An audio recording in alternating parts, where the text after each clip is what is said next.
नमस्कार दोस्तों। स्वागत है आपको यूपीएससी इंसर्ट संतोष गांधी में। जैसे कि आप सभी को पता है कि हम लगभग 30 सालों के पीवाईक्यू एनालिसिस कर रहे हैं और उस जर्नी में अभी तक हमने पॉलिटी इकोनॉमी इस टॉपिक के 30 सालों का पीवाईक्यू एनालिसिस कर लिया। अब हम इन्वायरमेंट इस टॉपिक के पीवाईक्यू एनालिसिस कर रहे हैं। जो 3 क्लास कर चुके हैं, जहाँ पर हम इन्वायरमेंट के जो बेसिक कॉन्सेप्ट है, उसके बाद जलवायु परिवर्तन, पॉपुलेशन, इसके बारे में चर्चा करते हैं। आज हम जिस टॉपिक में हमने यहाँ पर उठाया है पर्यावरण संरक्षण, उसकी भारत में पर्यावरण संरक्षण इसके लिए क्या प्रयास किए गए हैं, इस टॉपिक के आज हम पीवाई का एनालिसिस कर रहे हैं। अगर आपने पिछली वाली क्लास के वीडियो नहीं देखे हैं तो डिस्क्रिप्शन बॉक्स में उसकी लिंक है, आप उसे वहां पर जाकर एक बार वहां पर उसको देख सकते हैं।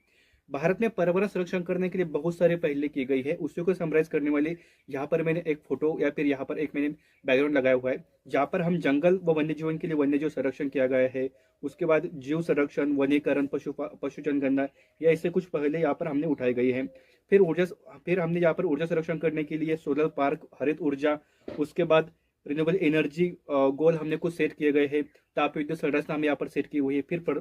फिर उसके बाद प्रदूषण नियंत्रण करने के लिए हमने लगभग एयर क्वालिटी इंडेक्स, स्वच्छ जलवायु, स्वच्छ सेट किए गए हैं। ताप विद्युत संरचना हमें यहाँ पर सेट की हुई है।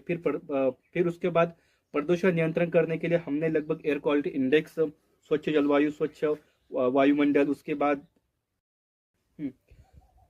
हमने जैव विविधता, उसके बाद जलवायु परिवर्तन, हरित भारत अभियान, ऐसे कुछ हमने टॉपिक यहाँ पर शुरू कर रखे हैं।